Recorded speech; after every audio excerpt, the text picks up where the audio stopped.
Hello students, चलिए आज की क्लास हम लोग स्टार्ट करते हैं। आज का जो लेक्चर है उसमें हम लोग पढ़ने वाले हैं प्रॉपर्टीज ऑफ डिटर्मिनेंट्स के बारे में। ठीक है, प्रॉपर्टीज ऑफ डिटर्मिनेंट्स मीन्स क्या हुआ, हम क्या करते हैं जब कैलकुलेशन करते हैं हमें क्या करना होता है, डिटर्मिनेंट की एक स्पेसिफिक वैल्यू निकालनी होती है। तो लास्ट लेक्चर में हम लोगों ने एक स्टेटमेंट नोट किया था, वो क्या था कि डिटर्मिनेंट का एक्सपेंशन हम करते हैं अगर, तो उस टर्म के या उस कॉलम या उस रो के अगेंस्ट के करस्पॉन्डिंग हम अगर एक्सपेंशन करें जिसमें मैक्सिमम नंबर ऑफ जीरोज मिल जाए तो क्या होगा, कैलकुलेशन इजी हो जाएगी। तो हम ट्राई क्या करते हैं कि मैक्सिमम नंबर ऑफ जीरोज जहां पे हो उस रो या उस कॉलम के अगेंस्ट के करस्पॉन्डिंग हम एक्सपेंशन करें। तो कई बार क्या होता है कि हमारे पास सामने जीरो नहीं दिख रहा होता है, ठीक है, वो डिटरमिनेंट कुछ डिटरमिनेंट मेंशन्ड है लेकिन वहां पे जीरो हमें नहीं दिख रहा होता है। तो हम करते क्या है, कुछ प्रॉपर्टीज को, कुछ ऑपरेशंस को अप्लाई हम करते हैं, उसमें उस पर्टिकुलर डिटरमिनेंट को हम लोग डिडक्ट करते हैं किसी दूसरे फॉर्म में, सेम डिटरमिनेंट को किसी दूसरे फॉर्म में हम कन्वर्ट करते हैं कुछ प्रॉपर्टीज की हेल्प से, जिससे कि कैलकुलेशन उसकी इजी हो जाए। तो आज हम लोग इस लेक्चर में वही प्रॉपर्टीज के बारे में पढ़ने वाले हैं, वो ऑपरेशंस जो हम अप्लाई करें अगर किसी पर्टिकुलर डिटरमिनेंट में, तो उसकी वजह से उस डिटरमिनेंट को हम लोग एक सिंप्लीफाइड फॉर्म में फिर निकाल सकें। ठीक है, तो चलिए स्टार्ट करते हैं। टोटल हम लोग को आज जो पढ़नी है, टोटल 6 प्रॉपर्टीज पढ़नी है। ठीक है, तो 6 प्रॉपर्टीज को हम लोग प्रॉपर्टीज पढ़ेंगे एंड देन उसको डेराइव भी करेंगे, देखेंगे कि उसका डेरिवेशन कैसे होता है। देन कुछ क्वेश्चंस हम लोग सॉल्व करेंगे कि पता चल जाए कि हाँ इन प्रॉपर्टीज को यूज करके एक्चुअली न्यूमेरिकल्स या क्वेश्चन सॉल्व कैसे करने हैं। ठीक है, तो चलिए स्टार्ट करते हैं। क्या है टॉपिक हमारा, प्रॉपर्टीज ऑफ डिटर्मिनेंट्स। ठीक है, तो प्रॉपर्टीज ऑफ डिटर्मिनेंट में अगर हम देखते हैं प्रॉपर्टीज ऑफ डिटर्मिनेंट्स, ठीक है, तो हमारे पास इसमें सबसे पहली प्रॉपर्टी क्या आती है, जो फर्स्ट प्रॉपर्टी है हमारी, उसको हम क्या बोलते हैं, फर्स्ट प्रॉपर्टी का मतलब है कि अगर मैं ये बोलूं कि कोई डिटर्मिनेंट में जो रोज हैं, करस्पॉन्डिंग रोज, उनको कॉलम बना दो और कॉलम को रोज बना दो, मींस रोज एंड कॉलम्स को इंटरचेंज कर दें अगर हम, तो उस डिटर्मिनेंट की वैल्यू चेंज नहीं होती है। मतलब क्या हुआ, फॉर एग्जाम्पल अगर एक कोई ये डेल्टा ये सिंबल है, हम ले लेते हैं इस सिंबल को, डिटरमिनेंट का सिंबल ले लेते हैं। ठीक है, अगर इस पे वैल्यू मैंने क्या लिखी है, हमने क्या लिखा, रोज और कॉलम्स की करस्पॉन्डिंग वैल्यूज लिखी इसकी, suppose A1 A2 A3 and B1 B2 B3 and C1 C2 C3, ये हमारे पास एक डिटरमिनेंट गिवन है। अब अगर मैंने क्या बोला कि हम क्या करते हैं, if rows and columns of a determinant are interchanged, if rows and columns of a determinant are interchanged, then value of determinants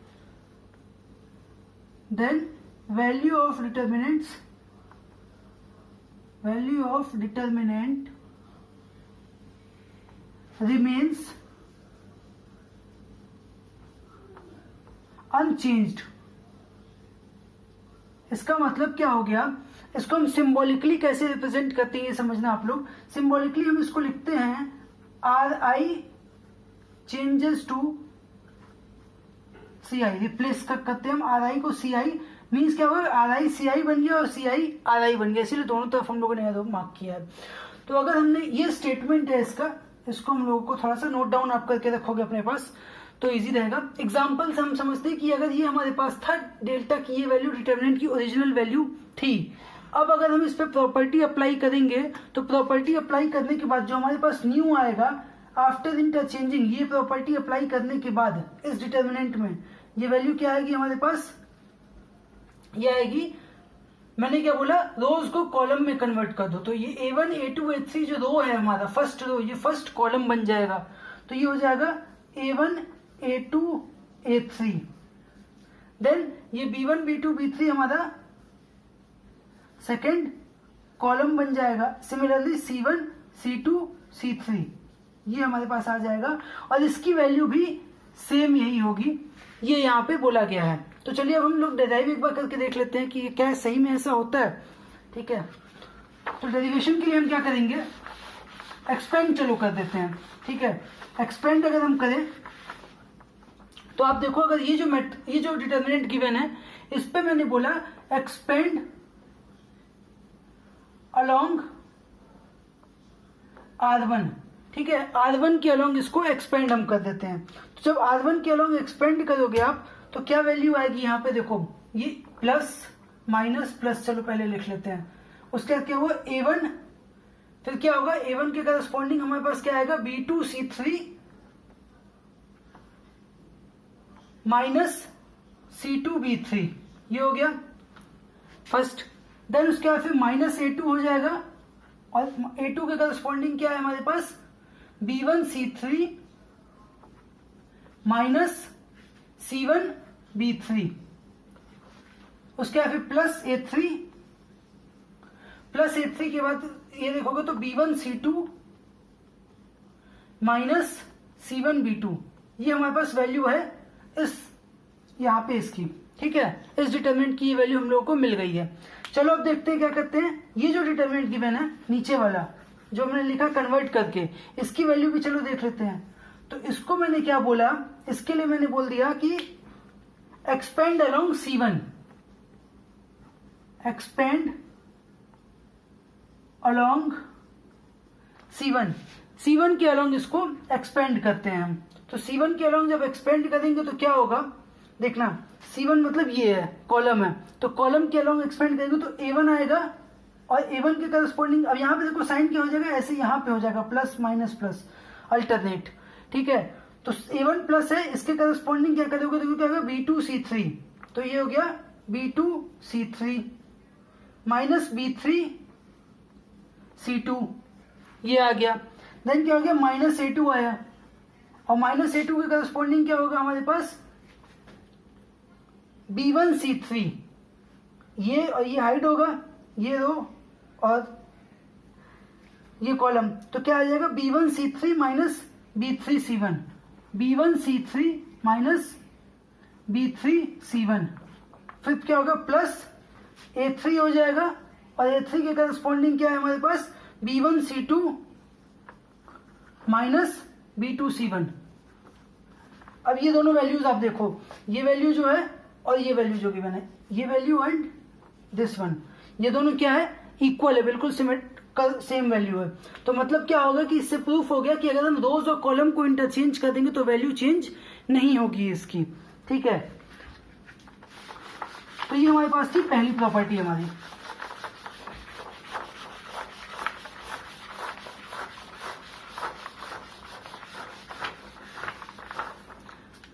अब चलिए देखते हैं हम लोग अपनी सेकेंड प्रॉपर्टी यहाँ पे क्या है डिटर्मिनेंट की। तो सेकेंड प्रॉपर्टी जो है वो क्या बोलती है, सेकेंड प्रॉपर्टी का मतलब है इफ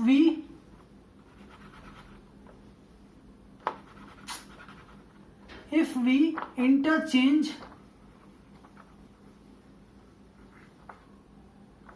टू रोज और columns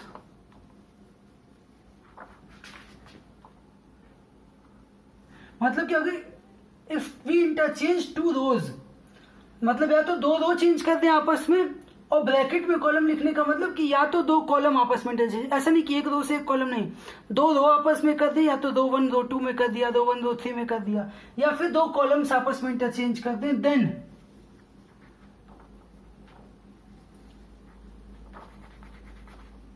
the sign of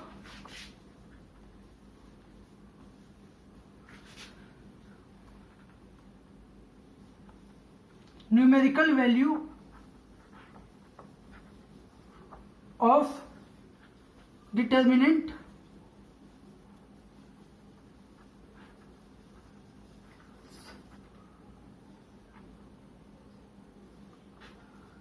get reversed। मतलब क्या हुआ कि अगर हम क्या करते हैं किसी भी दो रो को इंटरचेंज कर दें, मतलब रो 1 है उसको रो 2 से इंटरचेंज कर दें, या कॉलम 1 है उसको कॉलम 2 से इंटरचेंज कर दें, तो एवरी ऑपरेशन हर एक इंटरचेंज पे साइन उसका क्या होगा, प्लस का है तो माइनस हो जाएगा, माइनस है तो प्लस हो जाएगा। ध्यान क्या देना है, अगर हम एक बार इंटरचेंज कर रहे हैं, साइन हमने चेंज किया, फिर अगर दूसरा ऑपरेशन लगा दें सेम अगेन अगले स्टेप में, तो फिर वो माइनस का प्लस हो जाएगा अगेन। तो ये हमारे पास, इसको हम लोग देखते हैं। अब इसको चलो हम देख लेते हैं, डेरिवेशन के थ्रू प्रूफ भी कर देख लेते हैं कि कैसे होगा इसको हम रिप्रेजेंट कैसे करते हैं ये समझते हैं। इसको रिप्रेजेंट करने का तरीका होता है हमारे पास, लिखते हैं हम R I changes to, R I interchange कैसे होगा, आर जे से, मतलब ith रो को जे रो से हम इंटरचेंज कर देंगे, या फिर कॉलम आई कॉलम को जे कॉलम से इंटरचेंज कर देंगे। तो हम इस तरह से इसको रिप्रेजेंट करते हैं, ठीक है। तो इसका एक बार प्रूफ भी हम लोग देख लेते हैं, चलो कि कैसे इसको प्रूफ हम करेंगे। प्रूफ करने के लिए सेम वही, कुछ नहीं करना है, बस एक्सपेंड कर देना है वैल्यू लेकर के। एक हम डिटर्मिनेंट लेंगे, पहले क्या करते हैं, चलो एक डिटर्मिनेंट ले लेते हैं, डेल्टा, सेम वही a1 a2 a3 b1 b2 b3 and c1 c2 c3। ये हम लोगों ने ले लिया एक डिटर्मिनेंट। अब इसमें क्या करेंगे, हम एक्सपेंड चालू करते हैं। पहले एक्सपेंड इसको कर लेते हैं, तो इसको एक्सपेंड करेंगे तो क्या होगा, ये आएगा again a1 b2 minus c3, sorry b2 c3 minus c2 b3, first row के अगेंस्ट, फर्स्ट रो के करस्पॉन्डिंग कर रहे हैं हम। तो a1 b2 c3 minus c2 b3 minus a2 b1 c3 minus c1 b3 plus a3 b1 c2 minus c1 b2। ये आ गया हमारे पास इसकी वैल्यू एक्सपेंड करने पे फर्स्ट रो के करस्पॉन्डिंग, ठीक। अब अगर हमने क्या बोला कि रिवर्स कर रहे हैं साइन, तो साइन रिवर्स करने के, सॉरी इंटरचेंज कर रहे हैं, हमने क्या ऑपरेशन अप्लाई कर दिया, सपोज हमने अप्लाई कर दिया C1 एंड C2 को इंटरचेंज कर रहे हैं हम। तो C1 C2 को इंटरचेंज करने पे लेट सपोज कि ये जो वैल्यू है ये डेल्टा डैश हो जा रही है, ठीक है। तो डेल्टा डैश अगर ये हो रहा है, तो डेल्टा डैश क्या होगा हमारे पास, a2 b2 c2 a1 b1 c1 a3 b3 c3, ये आ गया हमारे पास, ठीक है। अब इसमें हम क्या करेंगे, इसको चलो एक्सपेंड कर लेते हैं हम, एक्सपेंड अलोंग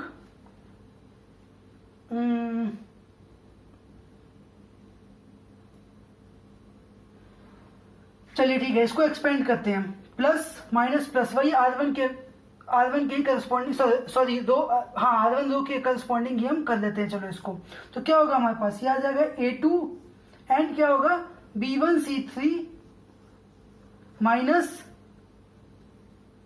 c1 b3, ये होगा फर्स्ट। उसके बाद क्या होगा हमारे पास, सॉरी माइनस a1 और a1 के corresponding b2 c3 minus c2 b3, ये आ जाएगा, प्लस a3 होगा, और यहां पे क्या आएगा, a3 के करस्पॉन्डिंग आप देखोगे तो b2 c1 minus b1 c2, ये आ गया एक रिजल्ट हम लोग के पास, डेल्टा डैश की वैल्यू आ गई। अब इसको चलो सिंप्लीफाई करते हैं। सिंप्लीफाई कैसे करेंगे, थोड़ा सा ऊपर लिख देता हूं। तो डेल्टा डैश जो है एक्चुअली वो यहां, इसमें क्या करो आप, यहां से आप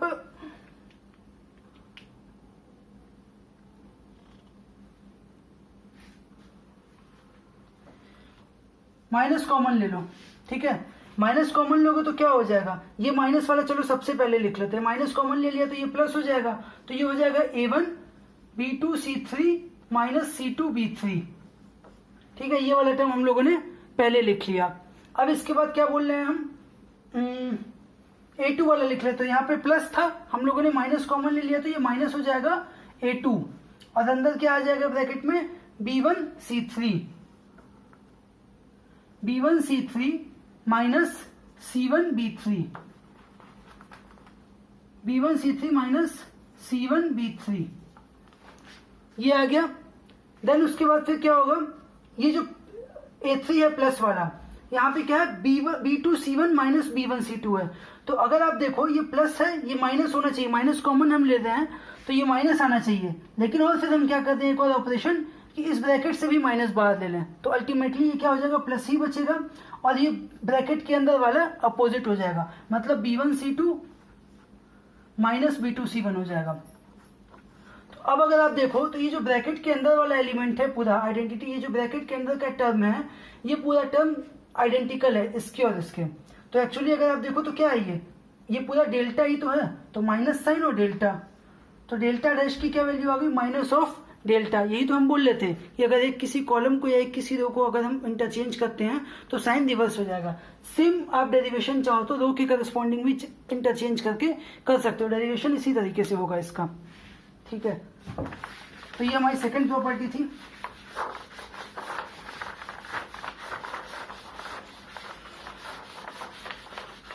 अच्छा, अब हम लोगों ने अभी क्या देखा, सबसे पहले जो पहली प्रॉपर्टी थी, एक नोट भी आप लोग लिख लो।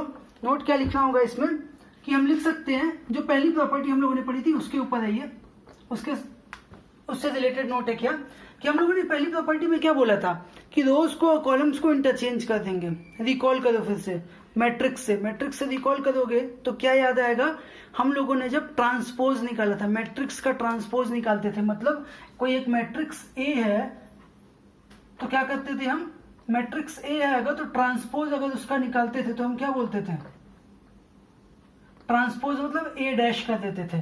तो ए डैश की वैल्यू क्या होती थी, ए डैश का जो हम लिखते थे तो क्या लिखते थे, रोज को कॉलम से इंटरचेंज कर देते थे। यहाँ पे भी तो हम लोगों ने वही किया, डिटर्मिनेंट को रोज को कॉलम से इंटरचेंज कर दिया गया है। तो अगर आपसे ये बोला जाए कि मैट्रिक्स ए है और उसका ट्रांसपोज ए डैश है, तो अगर हम डिटर्मिनेंट ए ले लें तो उसकी वैल्यू जो होगी वो सेम वैल्यू होगी किसकी, डिटर्मिनेंट ए डैश की। अगर ए और ए डैश ट्रांसपोज मैट्रिक्स हैं, ट्रांसपोज है ए डैश अगर इसका, या हम उसको लिख सकते हैं इस तरीके से, determinant of A is equal to determinant of A dash, इस तरह से भी हम लिख सकते हैं। तो ये प्रॉपर्टी एक नोट है, ठीक है, जिसको आप थोड़ा सा लिख सकते हो। कई बार हम एग्जाम्स में इसका डायरेक्ट एप्लीकेशन आ जाता है यूज करने के लिए, तो हम इसको यूज कर सकते हैं directly property.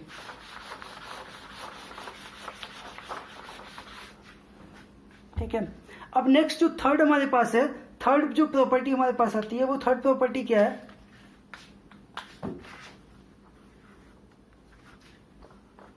If any two rows all columns of a determinant are identical, then its value is 0। ठीक है, मतलब हमने क्या बोला कि अगर कोई दो कॉलम है उसके कोई मैट्रिक्स कोई डिटर्मिनेंट है उसके कोई दो कॉलम आइडेंटिकल हैं तो उसकी वैल्यू होती है 0। अब इसको हम कैसे डेराइव कैसे कर सकते हैं, इसका स्टेटमेंट ये था, नोट करना है आप लोग को। इसको हम लोग डेरिवेशन कर सकते हैं, तो कैसे कर सकते हैं, मान लो कि डिटर्मिनेंट है डेल्टा A1 A2 A3,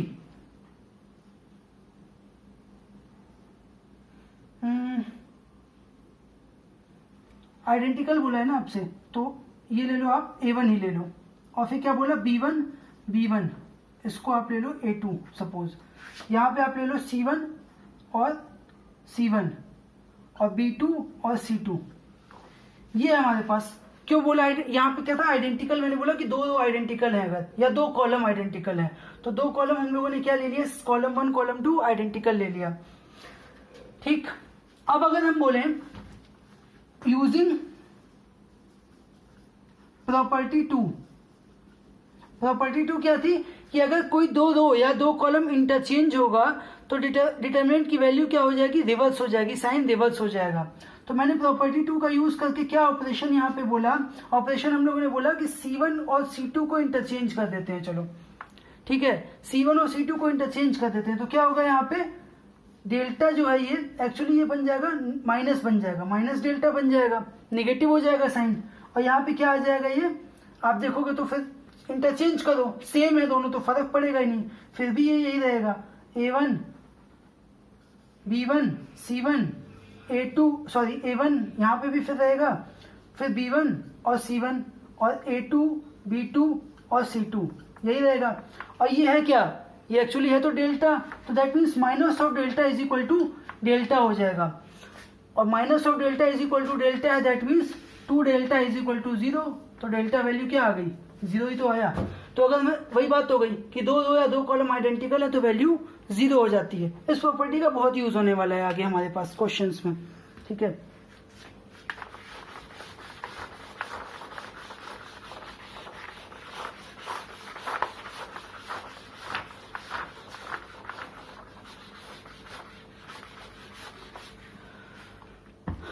उसके बाद फोर्थ क्या है, फोर्थ जो प्रॉपर्टी है हमारे पास वो क्या बोलती है कि if we multiply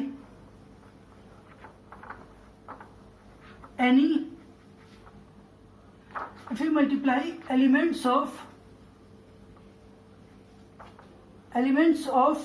any row और कॉलम,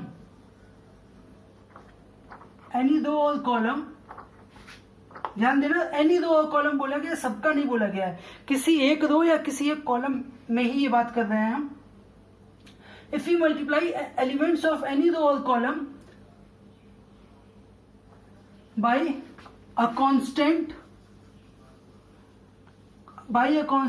k सपोज, ठीक है, then value of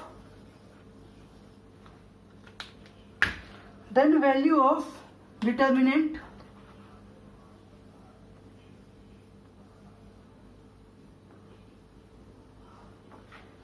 becomes k times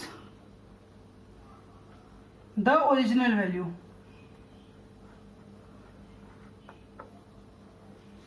मतलब क्या बोल रहे हैं हम कि जैसे हमने क्या बोला था, मैट्रिक्स का केस ध्यान देना आप लोग। तो मैट्रिक्स में क्या होता था कि हम मल्टीप्लाई करते थे किसी नंबर का, मान लो फॉर एग्जांपल अगर मैट्रिक्स ए है, अगर हमें 3a लिखना है 3 टाइम्स, तो हम क्या करते थे सारे एलिमेंट्स में उसके सारे, अगर 3 क्रॉस 3 मैट्रिक्स है फॉर एग्जांपल, तो सारे 3 के 3 एलिमेंट 9 के 9 एलिमेंट में हम क्या करते थे 3 का मल्टीप्लाई कर देते थे। बट यहाँ पे नहीं ऐसा होगा, यहाँ पे किसी एक रो या किसी एक कॉलम में अगर हम मल्टीप्लाई कर रहे हैं k का, तो ही पूरे की वैल्यू क्या हो जाएगी, k टाइम्स हो जाएगी। इसको हम रिप्रेजेंट कैसे करते हैं, फॉर एग्जांपल अगर डेल्टा डैश है तो वो मैट्रिक्स जिसमें k से मल्टीप्लाई किया गया, तो ये k टाइम्स डेल्टा हो जाएगा। इस तरह से हम उसको रिप्रेजेंट कर सकते हैं। अब इसको डेरिवेशन चलो इसका देखते हैं कैसे होगा। डेरिवेशन के लिए हम क्या करते हैं, अगेन डेल्टा ले लेते हैं एक, उसमें हम क्या लेते हैं a1 a2 a3 b1 b2 b3 c1 c2 c3, इस तरह से हमारे पास ये आ गया। अब मैंने क्या बोला इसमें कि मल्टीप्लाई r1 इंटू के कर देते हैं हम। चलो तो r1 इंटू के करने के बाद क्या होगा हमारे पास, ये आ जाएगा डेल्टा डैश। तो डेल्टा डैश क्या आ गया हमारे पास, r1 मतलब ये हो गया, तो k a1 हो गया, k a2 हो गया और k a3 हो गया। एक रो में हम मल्टीप्लाई बस कर रहे हैं, बाकी में नहीं करेंगे, बाकी को ऐसे ही रहने देते हैं। b1 c1 b2 c2 b3 and c3, ठीक है, ये आ गया हमारे पास। अब इसको हमने क्या बोला है कि अगर हम खाली एक रो में मल्टीप्लाई कर रहे हैं तो वैल्यू k टाइम्स हो जाएगी। तो चलो देख लेते हैं k टाइम्स हो कैसे होगा। तो इसके लिए क्या करेंगे, हम एक्सपेंड करते हैं चलो दोनों को।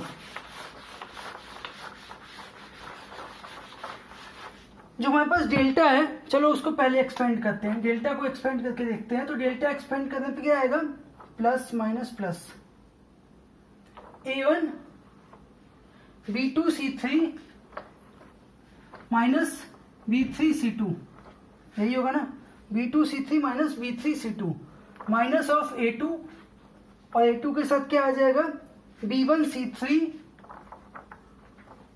Minus b3 c1 plus a3 और A3 के साथ क्या आएगा, B1C2 माइनस B2C1। ठीक है, ये हमारे पास आ गया डेल्टा की वैल्यू। चलो अब डेल्टा डैश की वैल्यू निकालते हैं। तो डेल्टा डैश की वैल्यू क्या होगी, again plus minus plus, first element है KA1 और ब्रैकेट के अंदर क्या आएगा, B2C3 minus B3C2, B2C3 minus B3C2।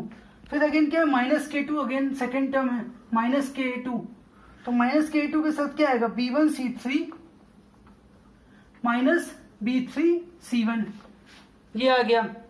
फिर क्या है, प्लस KA3 है, तो प्लस KA3 के साथ क्या आया हमारे पास, B1C2 माइनस B2C1। अब यहाँ पे देखो तीनों में K है, K कॉमन ले लो, तो K कॉमन बाहर लोगे ब्रैकेट के, तो ब्रैकेट के अंदर जो एलिमेंट हमारे पास आएगा वो क्या आएगा, A1 B2C3, ये वाला टर्म आ जाएगा, मतलब खाली K बाहर हो जाएगा, बाकी तो यही आएगा। और ये है क्या, एक्चुअली देखो तो यही आइडेंटिकल है ना डेल्टा के, तो अंदर जो भी पूरा टर्म आ रहा है वो डेल्टा ही तो है। तो क्या हो गया, ये डेल्टा डैश की वैल्यू आ गई K टाइम्स डेल्टा, यही तो बोला था। तो हम लोगों ने ये प्रूफ कर लिया इस तरीके से कि अगर खाली एक रो या एक कॉलम के एलिमेंट्स में K टाइम्स मल्टीप्लाई है तो उसकी वैल्यू हम क्या बोल देंगे कि ये पूरे डिटरमिनेंट की वैल्यू K टाइम्स हो गई है। अब यहाँ से हम लोग एक चीज को डेराइव कर सकते हैं, एक कंक्लूजन निकाल सकते हैं हम लोग। क्या वो कंक्लूजन क्या है, जो हम लोगों ने थर्ड प्रॉपर्टी पढ़ी है। थर्ड प्रॉपर्टी हमारे पास क्या थी कि अगर कोई पर्टिकुलर दो रोज या दो कॉलम्स आइडेंटिकल हैं तो वैल्यू 0 होती है, ये हम लोगों ने पढ़ा था। अगर दोनों आइडेंटिकल हैं तो 0 होता है, ये तो ठीक है। लेकिन अब नोट हम लोग यहां से क्या नोट कर सकते हैं, एक नोट डाउन एक पॉइंट, वो क्या है कि अगर इफ करस्पॉन्डिंग एलिमेंट्स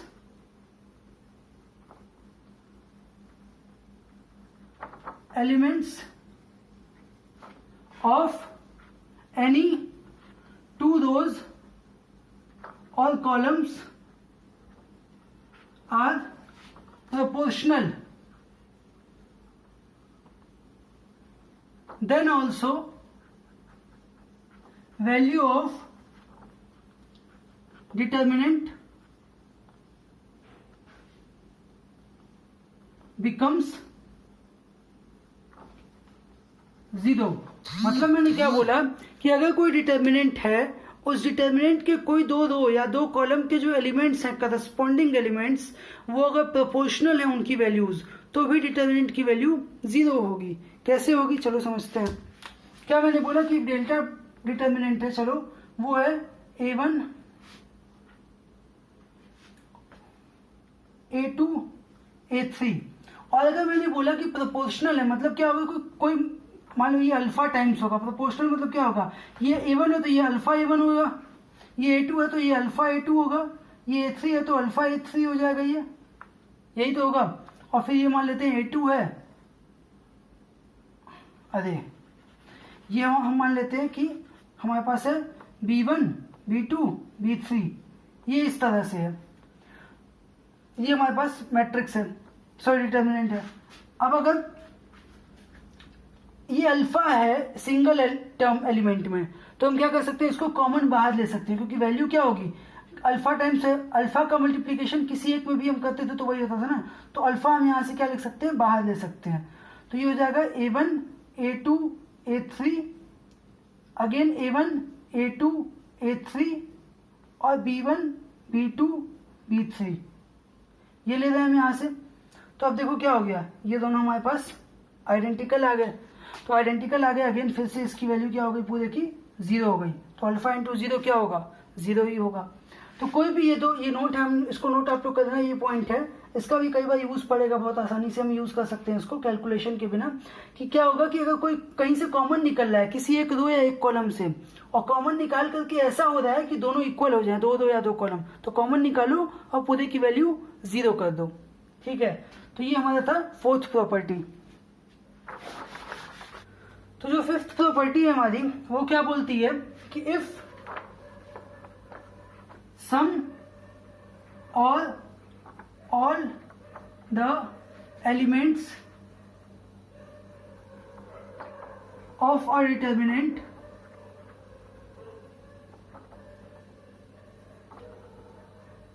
या स्पेसिफिकली बोलते हैं ऑफ अ रो और column of a determinant are expressed as sum of two or more elements, then the determinant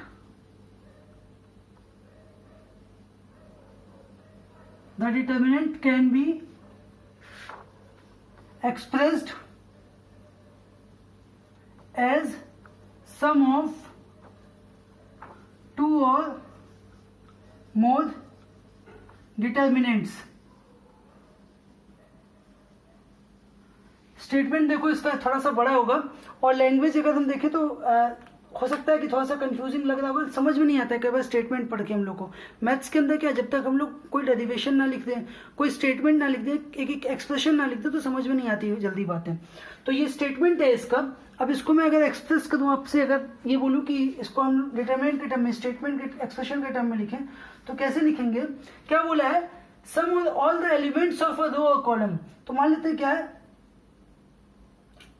कि हमने क्या बोला, फॉर एग्जाम्पल ये जो फर्स्ट है A1 A2 A3 जो हम लिखते हैं उसको हमने लिख दिया अगर A1 plus lambda, suppose A2 plus lambda और A3 प्लस लैम्डा, इस फॉर्म में लिख दिया है। और ये यहाँ पे क्या है, B1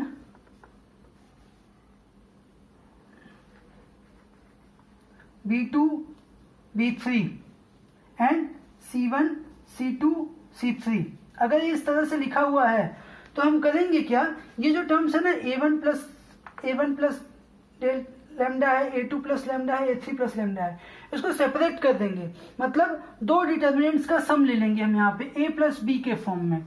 अब A और B क्या होगा वो चलिए देख लेते हैं हम कि A और B यहाँ पे एक्चुअली क्या है। तो A और B जो है इसका, वो थोड़ा ऊपर चलिए लिखते हैं।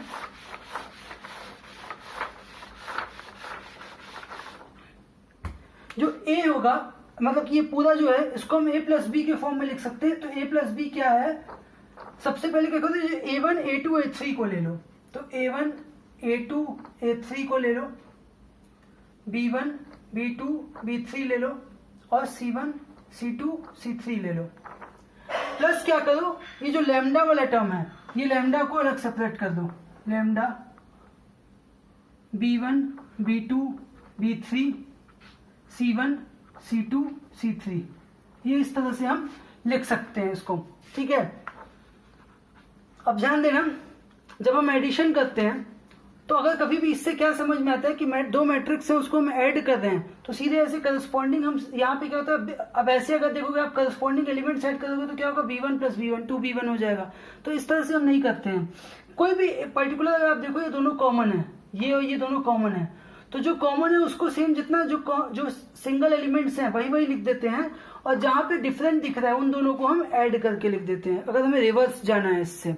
तो इस तरह से हम इसको लिखते हैं। अब इसका डेरिवेशन अगर करना है आपको, तो डेरिवेशन सेम कैसे कर सकते हो, इसको एक्सपेंड करो पहले, ठीक है। जब इसको आप एक्सपेंड करोगे तो क्या होगा, term A1 plus lambda multiplication of something आएगा, ठीक है, plus minus A2 plus lambda, A2 plus lambda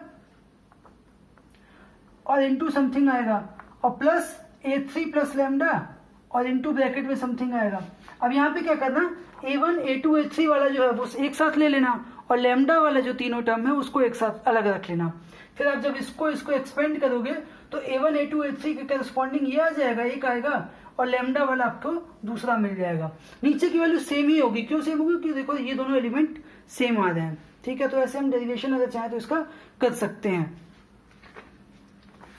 अब इसके बाद लास्ट प्रॉपर्टी हमारी, जो कि बहुत जबरदस्त प्रॉपर्टी है, इसका क्यों, क्योंकि इसका यूज ही एक्चुअली आप देखो तो इसी का यूज, ये कंबाइन करके बनाई गई दो तीन प्रॉपर्टीज को, और इसी का यूज सबसे ज्यादा हमें करना होता है।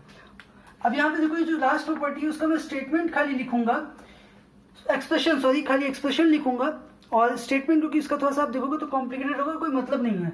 तो उसमें क्या बोलते हैं हम कि जो अगर आर आई है, कोई पर्टिकुलर रो है, उसको हम चेंज कैसे कर सकते हैं, आर आई प्लस के आर जे से। मतलब मैंने क्या बोला, अगर मैंने क्या किया, फर्स्ट रो है, ठीक है, फर्स्ट रो को मैं क्या लिख सकता हूं, मान लो फर्स्ट रो कहीं R1 के एलिमेंट्स दिए हुए हैं, A1 A2 A3 ये दिया हुआ है। तो मैंने ये बोला कि R1 चेंजेस टू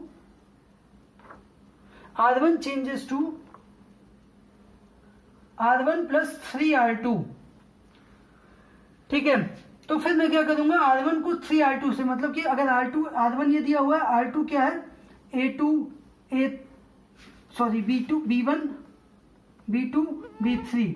तो फिर अगर ये ऑपरेशन अगर हम लगा दें तो फिर जो नया R1 हम लोगों को मिलेगा, वो नया R1 क्या हो जाएगा, A1 plus 3B1, A2 plus 3B2 और A3 प्लस 3B3।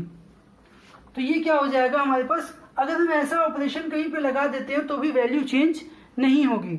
और सेम ऑपरेशन हम कॉलम के साथ भी यूज कर सकते हैं। दैट मीन्स कि सी आई को हम चेंज कर सकते हैं किससे, सी आई प्लस के सी जे से। इस तरह से हम कर सकते हैं, ये दो प्रॉपर्टीज हम लगा सकते हैं, ये दो ऑपरेशन हम लगा सकते हैं। अब इसको चलो हम लोग क्वेश्चन में थोड़ा सा देखते हैं। क्वेश्चंस के थ्रू अगर हम देखते हैं तो समझ में आ जाएगा कि कैसे ये हो रहा है, कैसे हमें करना है। अच्छा, पर्पस क्या है, पर्पस हमें समझना है फिर से कि पर्पस है, अगर वैल्यू कहीं पे निकालने को बोला डिटर्मिनेंट की, तो हम क्या करेंगे, मैक्सिमम 0 बनाना है प्रॉपर्टीज की हेल्प से। पर्पस हमारा यही है। तो इसी पर्पस को लेकर के हम क्वेश्चंस को चलो सॉल्व करते हैं। एक क्वेश्चन है, देखो गिवन है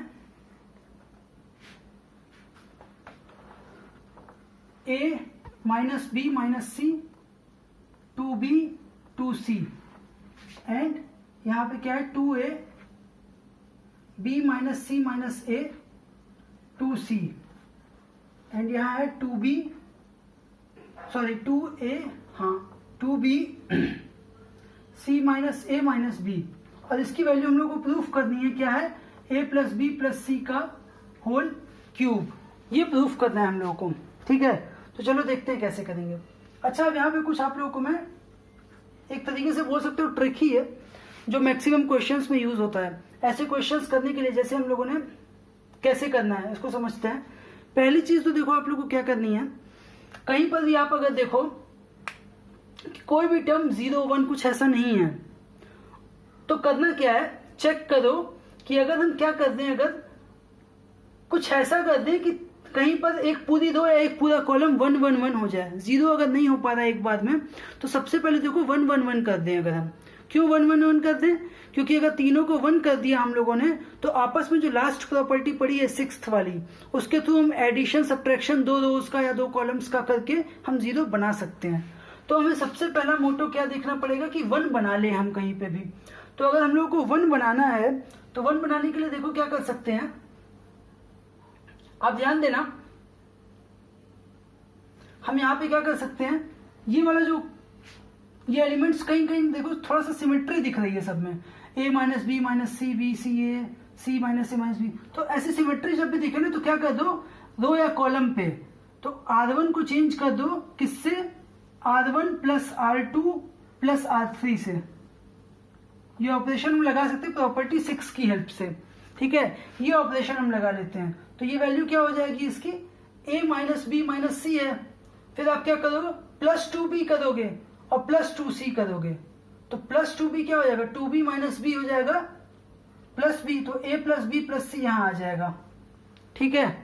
देन उसके बाद क्या होगा, इसमें आप देखोगे तो क्या होगा, 2a है प्लस a करोगे माइनस a हो जाएगा, ये तीनों को ऐड कर रहे हैं अगर हम, तो 2a माइनस a, फिर b यहां पर है प्लस b लिख लिया और माइनस सी प्लस 2c, तो प्लस c आ गया। सेम यहां पे भी लगाओगे तो यही आएगा, a प्लस बी प्लस सी, और इसको बाहर लिख लो 2b 2c, सेम जैसे है वैसे ही, b माइनस सी माइनस ए और 2c, और यहां हो गया 2b c minus A minus b। ये हमारे पास फर्स्ट आ गया, ठीक है। इसके बाद हम क्या करेंगे, यहां पे देखो क्या है कहीं पर भी देखो एक रो या एक कॉलम में कोई सेम एलिमेंट्स दिखे तो पूरे को कॉमन बाहर ले लो। तो हम क्या ले लेंगे, a प्लस बी प्लस सी को कॉमन बाहर ले लेंगे। अब हमारे पास क्या आ गया, ये आ गया 1 1 1 2b 2c b minus C minus A 2c 2b c minus A minus B. ठीक है, अभी हम लोग के पास हम लोग को मिल गया। अब क्या करना है इसमें,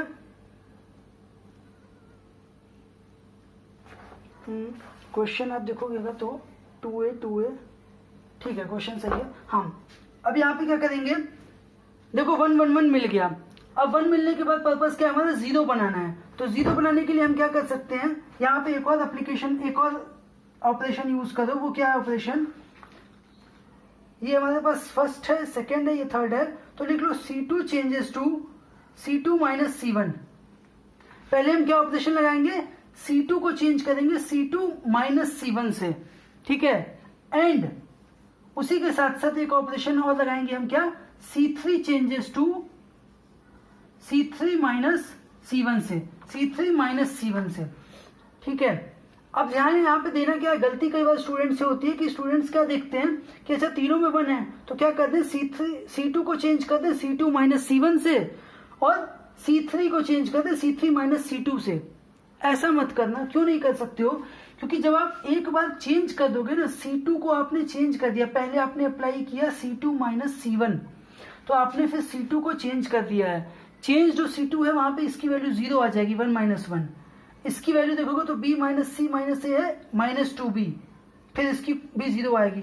तो ये वैल्यूज चेंज हो चुकी हैं अब। तो चेंज्ड वैल्यू के साथ अब अगर आप ऑपरेशन कोई आगे लगाओगे जिस यहाँ पे इसका यूज हो, तो नई वैल्यू जो मिली है उसके साथ लगाओगे, पुरानी वैल्यूज फिर खत्म हो जाएंगी। ठीक है, तो ये 2 ऑपरेशन हम यहाँ पे लगा रहे हैं।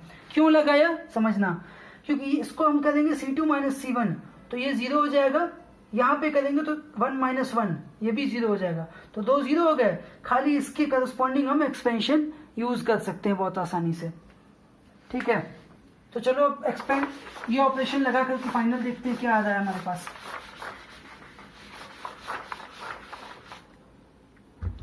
इस ऑपरेशन के बाद हमारे पास क्या आएगा, बाहर a प्लस बी प्लस सी है ही पहले से, उसको लिख लिया। देन यहां पे देखना फर्स्ट में तो कुछ चेंज हुआ नहीं है तो फर्स्ट वैसे ही लिख लो 1 2b 2c। सेकेंड में क्या किया हम लोगों ने, पहले C2 माइनस C1 तो 1 माइनस 1 0 हो गया। फिर b minus c minus a में क्या करो, माइनस 2b करोगे तो b माइनस 2b क्या होगा, b minus 2b minus b होता है तो minus b minus c minus a हो जाएगा। That means minus of a plus b plus c हो जाएगा। समझ में आया ये। देन 2c माइनस 2c 0 हो जाएगा। उसके बाद क्या किया, C3 में अप्लाई कर दिया C3 माइनस C1 तो 1 माइनस 1 0 हो गया। 2b में 2b माइनस होगा 0 हो गया। फिर c minus a minus b में 2c माइनस होगा तो c माइनस 2c क्या हो जाएगा, माइनस c। तो minus a minus b minus c, minus common ले लोगे तो a प्लस बी प्लस सी ये भी आ जाएगा। बस अब क्या करना है, R1 के अलोंग एक्सपेंशन कर दो तो 0 0 वाला तो सब हट जाएगा, खाली 1 वाला बचेगा। तो a प्लस बी प्लस सी है ही है और 1 वाला अगर आप लेते हो तो ये क्या हो जाएगा, 1 इंटू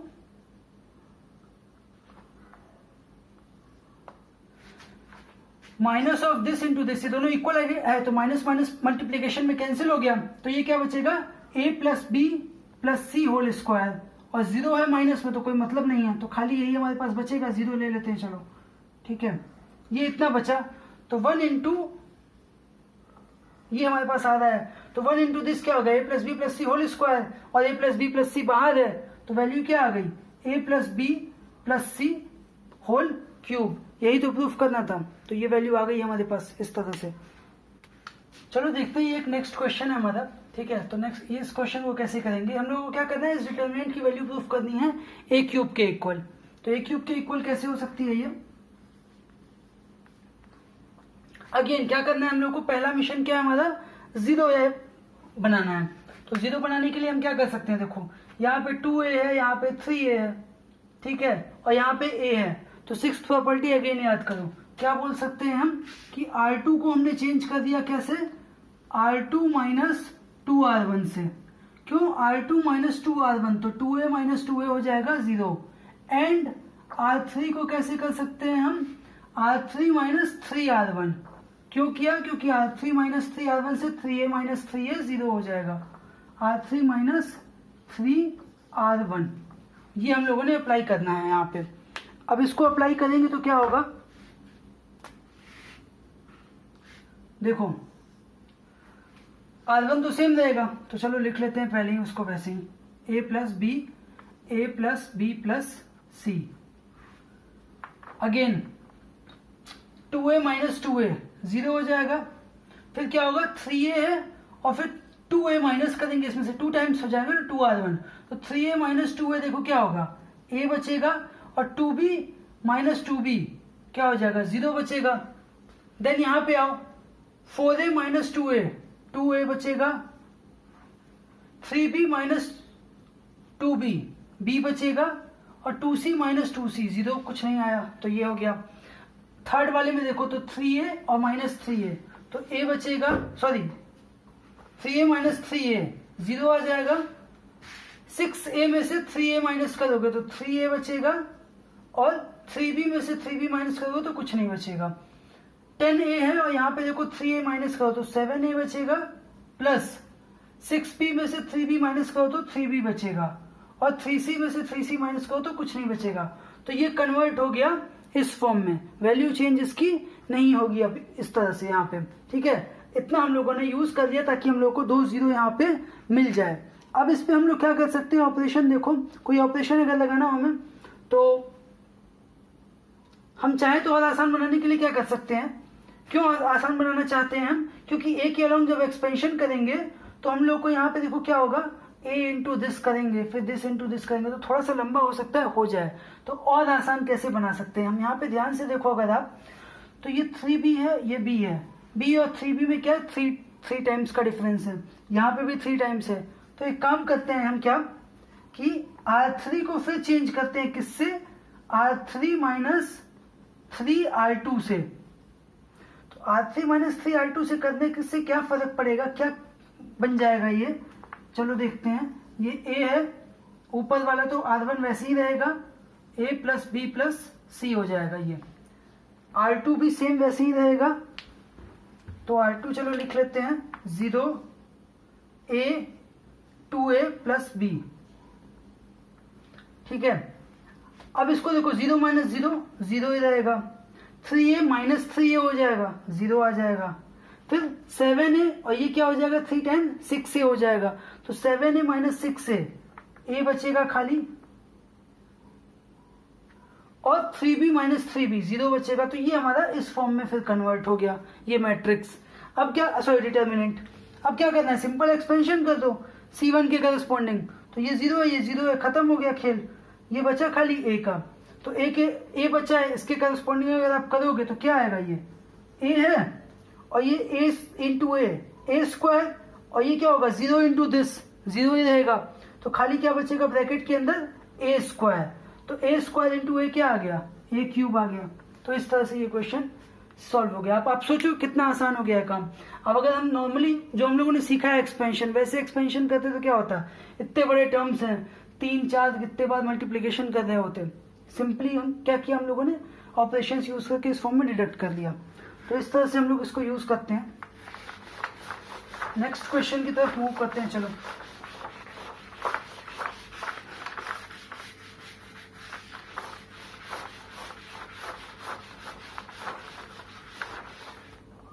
क्या है हमारा नेक्स्ट क्वेश्चन,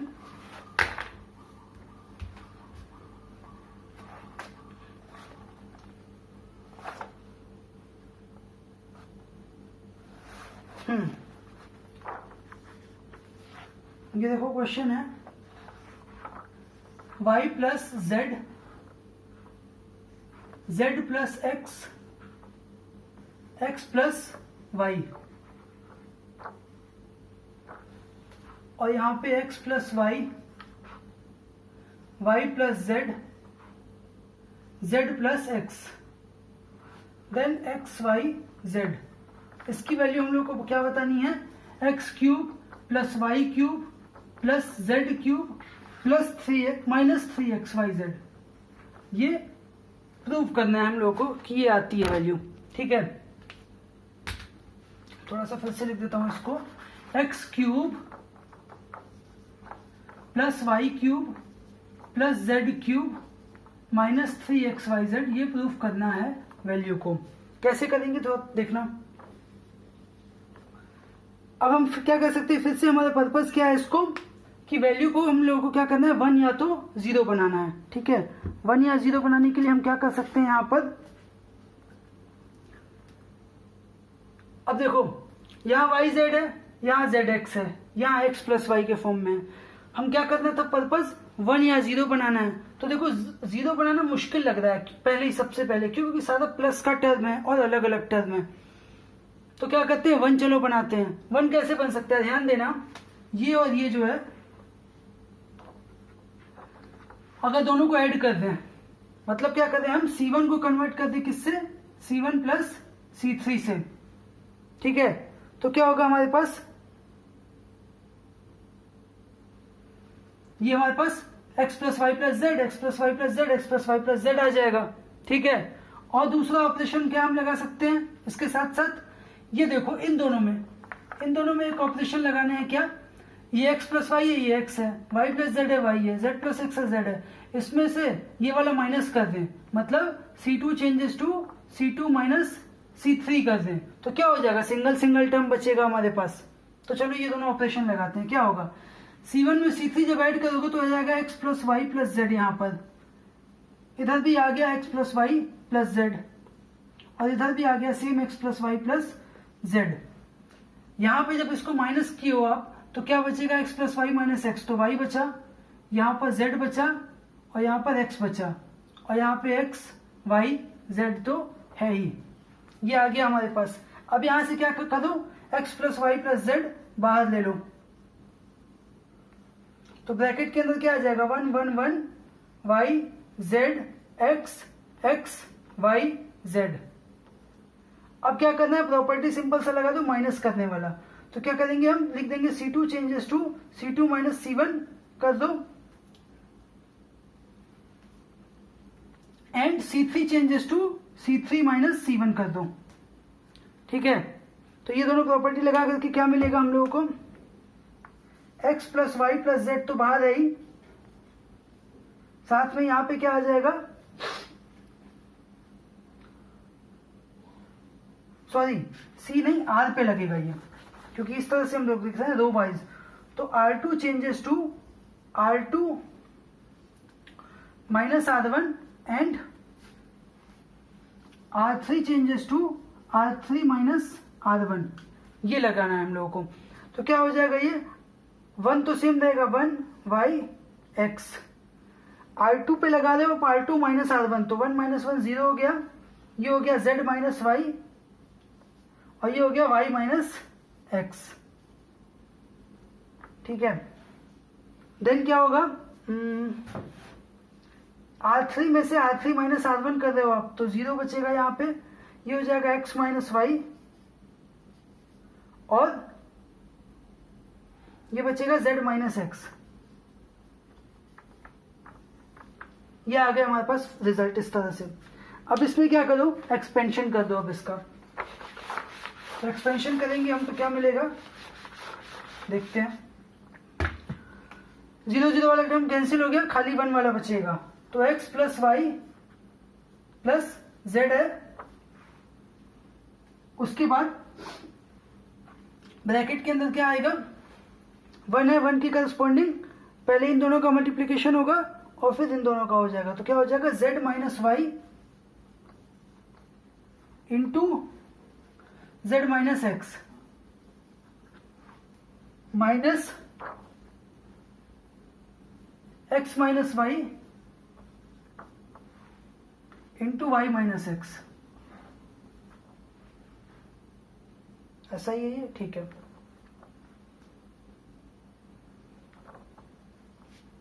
अब इसको देखो क्या कर सकते हो आप, Z square minus X Z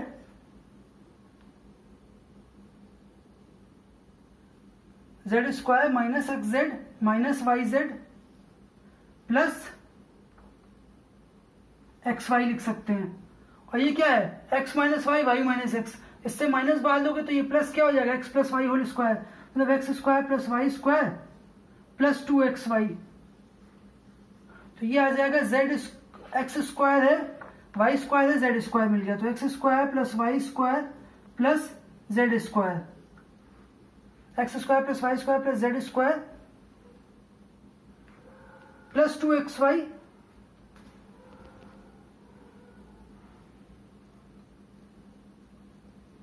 Z minus Y Z minus x